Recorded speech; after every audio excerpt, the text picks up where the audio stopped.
जय हिंद साथियों, पुनः ऑनलाइन क्लास में हम practice set Hindi practice set 7 लेकर के उपस्थित हैं।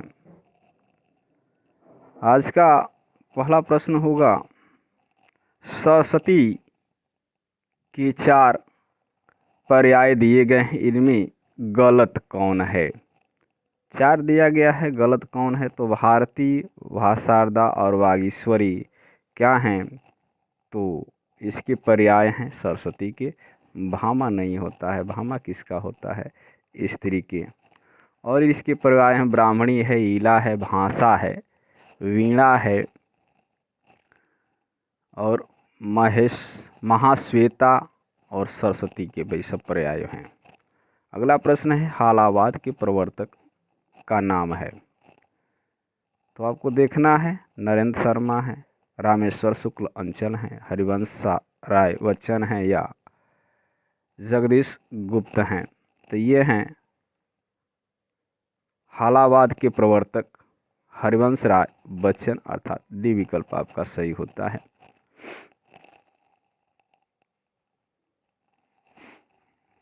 ये 1907-2003 हालावाद के प्रवर्तक हरिवंश राय बच्चन हैं। इसे प्रेम और मस्ती का काव्य भी कहा जाता है। इसे प्रेम और मस्ती का काव्य कहा जाता है। अगला प्रश्न है कि गांधी जी अफ्रीका जीवन पर आधारित कौन सा उपन्यास है। गांधी जी की दक्षिण अफ्रीका जीवन पर आधारित कौन सा उपन्यास है। तो ये विकल्प आपका सी होगा, पहला गिरमिटिया। गांधी जी के दक्षिण अफ्रीका जीवन पर उपन्यास पहला गिरमिटिया है। इस उपन्यास के रचनाकार हैं गिरिराज किशोर। कौन है? गिरिराज किशोर। परमिल किसकी रचना है। प्रश्न नंबर 4 है, परमिल किसकी रचना है। तो सी विकल्प है आपका सूर्यकांत त्रिपाठी निराला। इनकी रचनाएं हैं जैसे अनामिका है, आराधना है, वादल राग है, परमिल। सूर्यकांत त्रिपाठी निराला की रचनाएं हैं। प्रश्न नंबर 5 है, इश्क नामा किसका काव्य है। तो इश्क नामा बोधा का काव्य है। ये सब रीतकालीन दिए गए जितनी रचनाएं हैं सभी क्या हैं,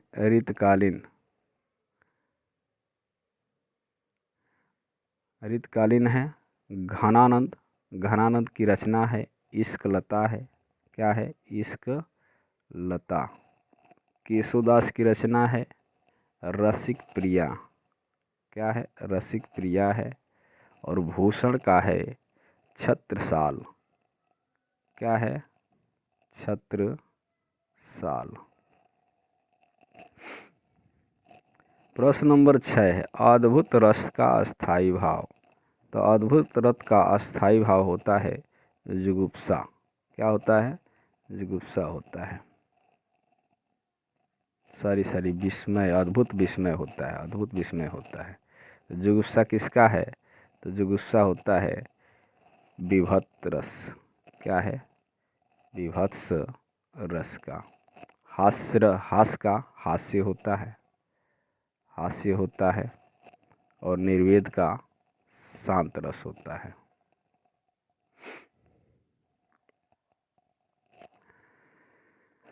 किस शब्द की वर्तनी अशुद्ध है। तो इसमें आपका प्रश्न नंबर 7 का यहाँ पे दिया है अशुद्ध है। किस शब्द की वर्तनी अशुद्ध है। द्वारिका का, अहल्ला का, अहल्या, आर्द्र, प्रवज्र। तो इसमें आपका ये विकल्प होगा, दिए गए शब्दों में जो है क्या है कि द्वारिका शब्द की वर्तनी अशुद्ध है।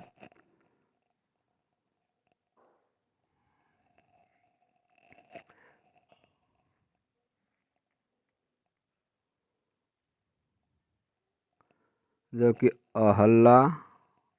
अहल्या आर्धवज्र प्रवज्रवर्तनी की दृष्टि से शुद्ध है।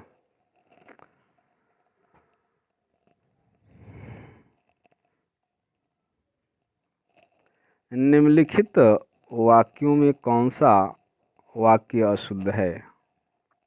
यहाँ वाक्य अशुद्ध ढूंढना है। तो शास्त्री जी की मृत्यु से हमें बड़ा दुख हुआ, ये क्या है? अशुद्ध है। इसका शुद्ध रूप होना चाहिए हमें बहुत दुख हुआ।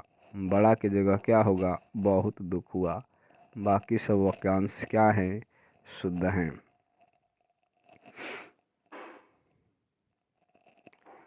तुरंग व शब्द का पर्याय शब्द चुनिए। तो तुरंग का पर्यायवाची आपका होगा प्रश्न नंबर 9।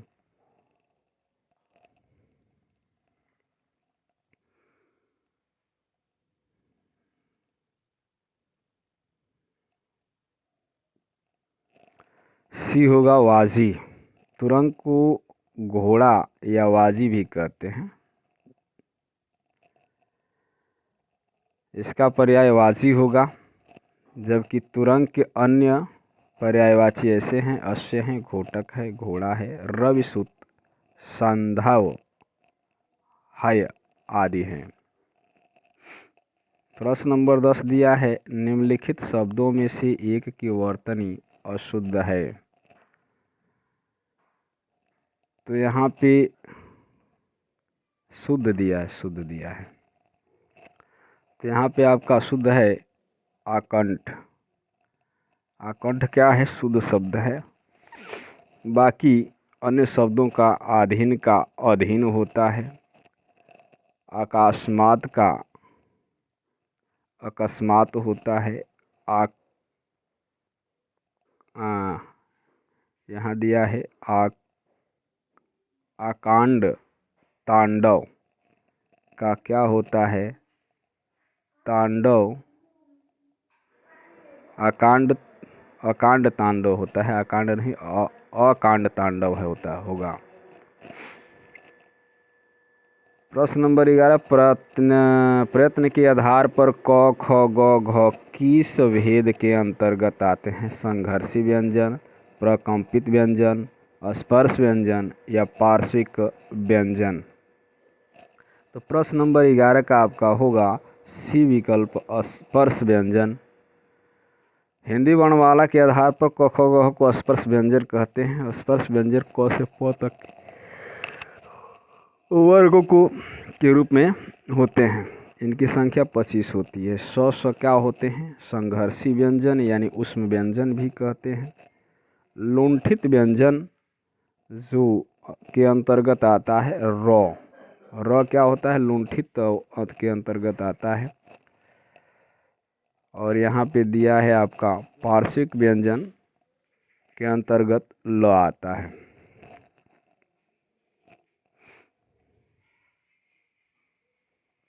महाकवि सूरदास का जन्म स्थान है। प्रश्न नंबर 12 का आपका डी विकल्प होगा सिंही। सूरदास का जन्म सिंही में हुआ था। इनके जन्म में दो मत हैं: श्याम सुंदर दास, आचार्य रामचंद्र शुक्ल, हजारी प्रसाद द्विवेदी। इनका जन्म स्थान रुनकता यानी गौ घाट मानते हैं। जबकि वार्ता साहित्य में डॉक्टर नगेंद्र गणपति चंद्रगुप्त सिंही मानते हैं। मगहर में कबीरदास की मृत्यु हुई थी। भक्ति काल का पूर्व नाम किस आचार्य ने दिया? पूर्व मध्यकाल। भक्ति काल का पूर्व मध्यकाल नाम किस कवि ने दिया? तो प्रश्न नंबर 13 का आपका डी विकल्प होगा आचार्य हजारी प्रसाद द्विवेदी ने।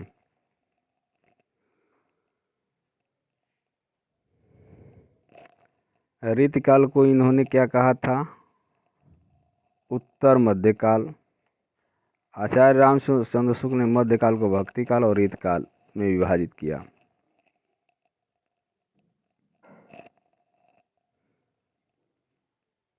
अष्ट निम्नलिखित में कौन अष्टछाप के कवि नहीं है? तो यहाँ आपकी रैदास होंगे। प्रश्न नंबर 14। एक रैदास जो हैं भक्ति काल के ज्ञानाश्रय शाखा के संत कवि माने जाते हैं, अतः ये अष्टछाप की क्या हैं? कवि नहीं है। अष्टछाप की स्थापना विट्ठल नाथ ने की थी। किसने किया था? विट्ठल नाथ ने किया था, लगभग 1565 ईस्वी में।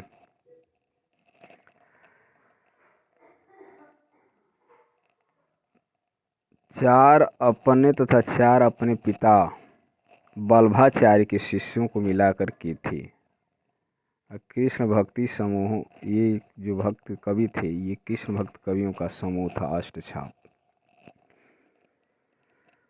अष्टछाप के कवि इस प्रकार हैं, आप याद कर लीजिए। सूरदास जी हैं, कुंभन दास जी हैं, परमानंद दास जी हैं, कृष्णदास जी हैं, गोविंद स्वामी, क्षिति स्वामी, चतुर्भुज दास, नंददास। प्रश्न नंबर 15 दिया है, अभिज्ञान शाकुंतलम का खड़ी बोली में अनुवाद किसने किया था? तो यहाँ राजा लक्ष्मण सिंह ने, यानी ए विकल्प आपका सही होगा। प्रश्न नंबर 16 दिया है, निम्नलिखित में प्रसादोत्तर नाटक है। तो इसमें क्या है? ये सभी हैं।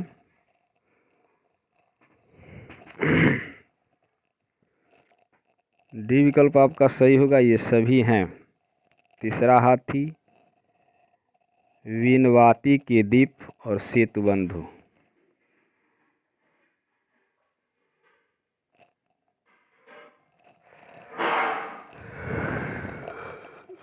इस प्रकार की जो रचनाएं हैं प्रसादोत्तर युगनी हैं। तीसरा हाथी दिया है, इसके नाटककार हैं रमेश वक्छी, और सेतुबंध के हैं सुरेंद्र वर्मा, विनवाती के दीपक शंकर शेष हैं। प्रश्न नंबर 17 दिया है, ग्रीसियन कृति द मॉडर्न वार्नाक्यूलर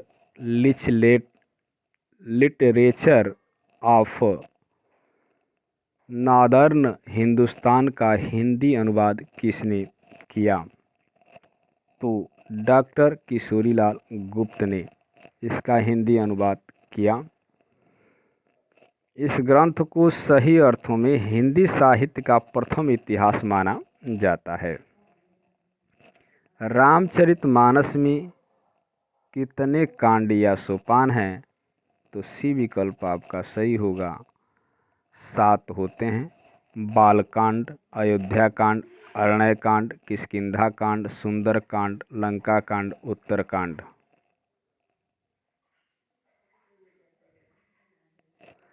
निम्नलिखित में कौन सी रचना मलिक मोहम्मद जायसी की नहीं है?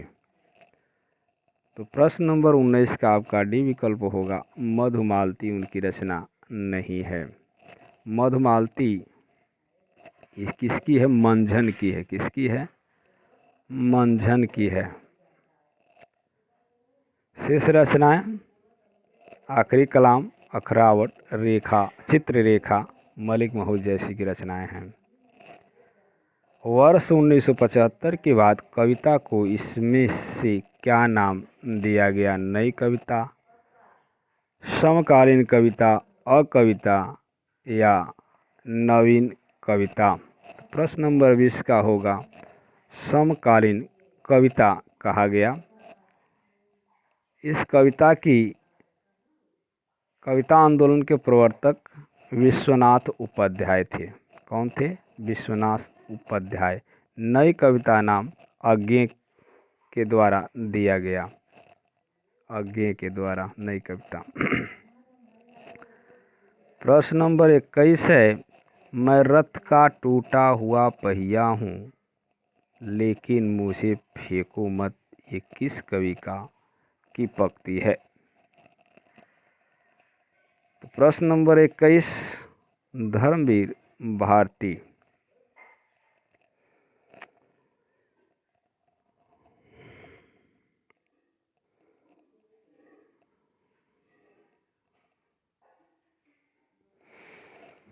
धर्मवीर भारती की रचना है, पक्ति है।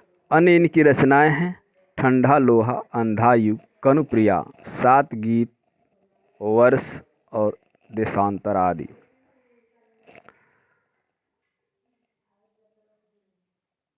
प्रश्न नंबर 22 से प्रकाशन कार्य की दृष्टि से हरिवंश राय बच्चन की रचनाओं का सही अनुक्रम है। तो इसमें आपका डी विकल्प होगा। निशा निमंत्रण, मिलन यामिनी, प्रणय पत्रिका, जाल समेटा। अब इसका समय क्या है? तो निशा निमंत्रण का समय 1938 है। मिलन यामिनी का समय है 1950 और प्रणय पत्रिका का समय है 1954 और जाल समेटा का समय है 1973। 38, 50, 54, 73। मगही किस उपभाषा की बोली है? तो ये किस भाषा की उपभाषा की बोली है? तो यहाँ भी आपका डी विकल्प होगा, बिहारी उपबोली की भाषा है मगही। मगही की अन्य भाषाएं मगही, मैथिली, भोजपुरी, बिहारी, हिंदी के अंतर्गत आती हैं। अब यहाँ पे दिया है राजस्थानी दिया है, तो राजस्थानी में जयपुरी, मेवाती, मालवी। ब्रजभाषा में पश्चिमी हिंदी में आता है ब्रजभाषा, खड़ी बोली, बुंदेली, कनौजी, बांगुरी। और पूर्वी हिंदी में आपकी आती हैं छत्तीसगढ़ी, बघेली और अवधी। हिंदी की कितनी उपभाषाएं हैं? तो हिंदी की 5 उपभाषाएं हैं। पश्चिमी हिंदी होता है पहला, पश्चिमी हिंदी। इसके अंदर खड़ी बोली हरियाणवी, ब्रजभाषा, बुंदेली, कनौजी। पूर्वी हिंदी आता है दूसरे नंबर पर लेते हैं, तो इसमें आते हैं अवधी, बघेली, छत्तीसगढ़ी। राजस्थानी हिंदी मारवाड़ी, जयपुरी, मेवाती, मालवी। बिहारी हिंदी में भोजपुरी, मगही, मैथिली। पहाड़ी हिंदी में कुमाऊनी और गढ़वाली आती हैं। प्रश्न नंबर 25 है,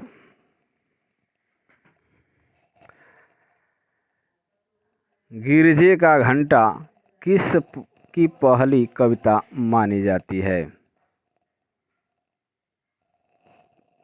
तो गिरजे का घंटा सुमित्रानंद पंत की कविता मानी जाती है। आपका बी विकल्प सही होगा। जयशंकर प्रसाद की पहली कविता है सावन पंचक। सावन पंचक। भारतेंदु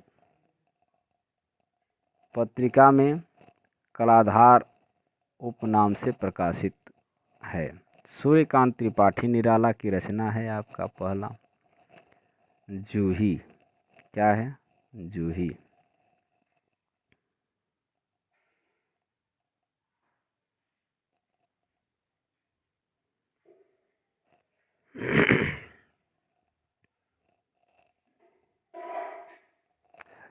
अगला प्रश्न है,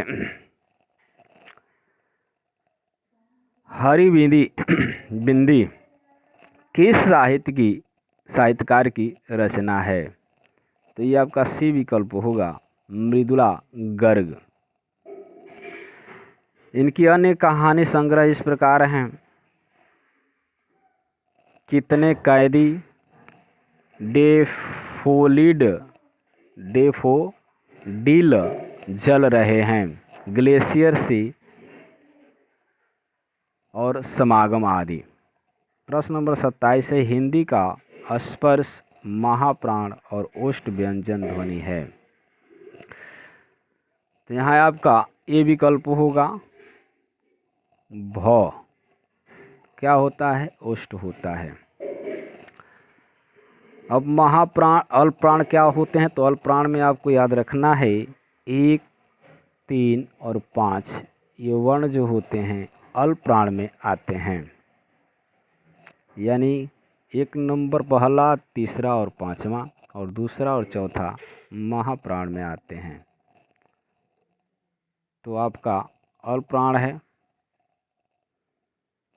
और स्पर्शी घोष भी है, महाप्राण भी है और ओष्ठ भी है।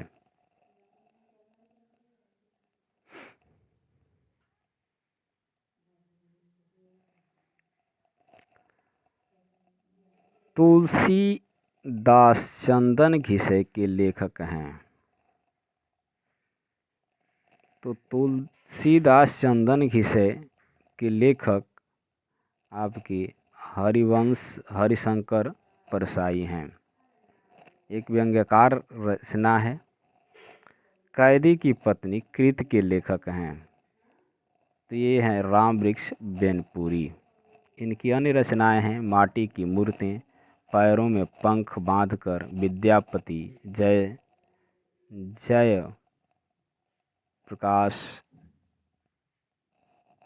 जय प्रकाश,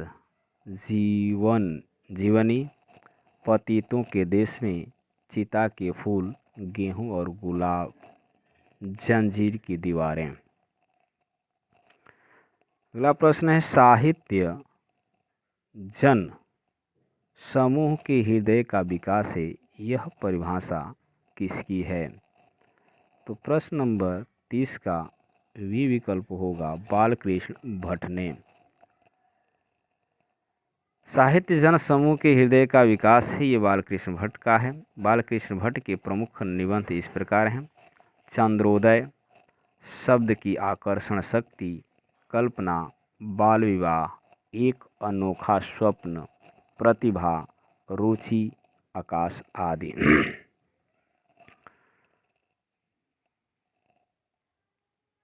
प्रश्न नंबर 31 है 10 कुमार चरित किसकी रचना है?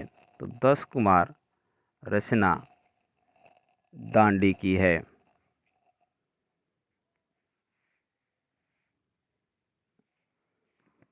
इसमें 10 राजकुमारों के जीवन चरित्रों को विभिन्न संदर्भों में प्रस्तुत किया गया है। संपत्ति शास्त्र के लेखक हैं, तो संपत्ति शास्त्र के लेखक हैं महावीर प्रसाद द्विवेदी, अर्थात आपका बी विकल्प सही हुआ। निम्नलिखित में से कौन सी रचना ठाकुर जगमोहन सिंह की नहीं है? तो यहाँ नहीं पूछा गया है, तो नहीं में आपका विकल्प 33 का डी होगा प्रेम प्रलाप।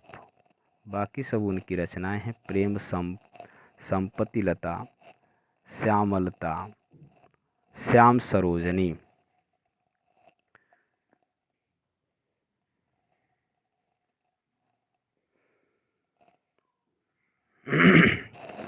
प्रेम प्रलाप किसकी रचना है? ठाकुर भारतेंदु हरिश्चंद्र की है। किसकी है? भारतेंदु हरिश्चंद्र की है। इनमें से किस लेखक का संबंध भारतेंदु मंडल से नहीं है? तो प्रताप नारायण मिश्र, बालकृष्ण भट्ट, बालकृष्ण शर्मा, बद्रीनाथ चौधरी प्रेमधन, ठाकुर प्रसाद, ठाकुर जगमोहन सिंह। तो प्रश्न नंबर 34 का वी विकल्प होगा बालकृष्ण भट्ट। नवीन जो हैं राष्ट्रीय संस्कृत धारा के कवि हैं, अतः ये बालकृष्ण नवीन का संबंध भारतेंदु मंडल से नहीं है। बाकी सब प्रताप नारायण मिश्र, बद्रीनाथ चौधरी, प्रेमधन, ठाकुर जगमोहन सिंह, अंबिका दत्त व्यास और भारतेंदु मंडल की कवि हैं। वोल्गा से गंगा किसकी रचना है? प्रश्न नंबर 35 का सी विकल्प होगा राहुल संकृतायन।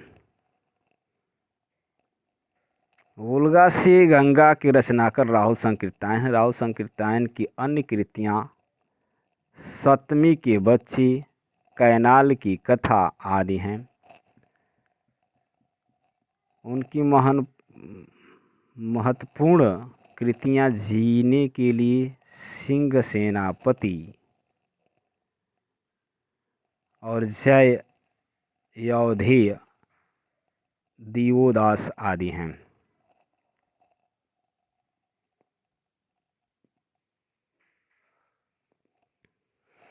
अगला प्रश्न आपका होगा 36, भारत भारती के रचनाकार कौन हैं?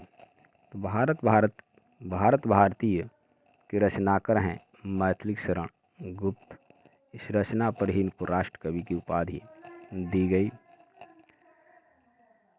इनकी अन्य रचनाएं हैं पंचवटी है, जयद्रथ बद्ध है, उर्मिला आदि।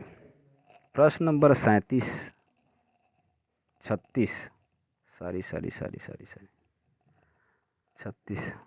हाँ सही है। प्रश्न नंबर 37 आपका होगा, निम्नलिखित में से कौन हिंदी साहित्य के पितामह के रूप में जाने जाते हैं? तो यहाँ हिंदी साहित्य की पितामह के रूप में जाने जाते हैं। प्रश्न नंबर 37 का उत्तर होगा भारतेंदु हरिश्चंद्र। मैथिली शरण गुप्त ने स्वयं को कौटुंबिक कवि कहा है। रामधारी सिंह दिनकर समय सूर्य और आधैर्य का कवि भी कहा जाता है। आधैर्य कवि रामधारी सिंह दिनकर को समय का सूर्य भी कहा जाता है। मैथिली शरण गुप्त को कौटुंबिक, स्वयं अपने आप को उन्होंने माना है कौटुंबिक माना है। इनको पितामह कहा जाता है। दादू पंथ की प्रधान पीठ दादू द्वारा कहाँ स्थित है? प्रश्न नंबर 38 का आपका बी होगा नारैना में। दादू पंथ का प्रधान पीठ दादू द्वारा राजस्थान के नारैना यानी नाराना में है। दादू दयाल के संप्रदाय को ब्रह्म संप्रदाय या पर ब्रह्म संप्रदाय के नाम से भी जाना जाता है। प्रश्न नंबर 39 और 40 आज के अंतिम प्रश्न होंगे। ईश्वर के अस्तित्व को स्वीकार न करने वाला दर्शन कौन सा है? तो ईश्वर को न स्वीकार करने वाला दर्शन होता है आपका बी विकल्प होगा चार्वाक दर्शन। चार्वाक दर्शन में ईश्वर के अस्तित्व को स्वीकार नहीं किया गया है। अंधा युग के विषय में कौन सा कथन गलत है? तो प्रश्न नंबर 4 का यहाँ देखिए, पौराणिक आख्यान द्वारा आधुनिक की अनास्था संत्रास्त कुंठा अंकित की गई। ये तो सही है। वैयक्तिक स्नेह और स्वार्थ शासक अंधेपन का परिचय देता है अंधा युग में। इसके द्वारा श्री कृष्ण की प्रतिष्ठा की गई है, तो ये नहीं होगा। युद्ध की अंतिम परिणति पूरी मानवता को ध्वस्त कर देती है। तो आज के लिए बस इतना ही। बाकी सब आप प्रश्नों को लेकर के अगले वीडियो में 3 सेट में प्रश्न आते हैं, 125 के सेट हैं। तो आप लोग देखते रहिए और इसको शेयर भी करें, चैनल को सब्सक्राइब भी कर लें, क्योंकि इसको फिर से देख लेते हैं। इसके कृष्ण की प्रतिष्ठापित कृष्ण को नहीं किया गया है, बाकी अंधा युग महाभारत से अंकित है और आज के आधुनिक परिदृश्य को देखते हुए इसको लिखा गया है। इसलिए यहाँ पे सी विकल्प आपका क्या होता है? गलत होता है। चलिए, धन्यवाद।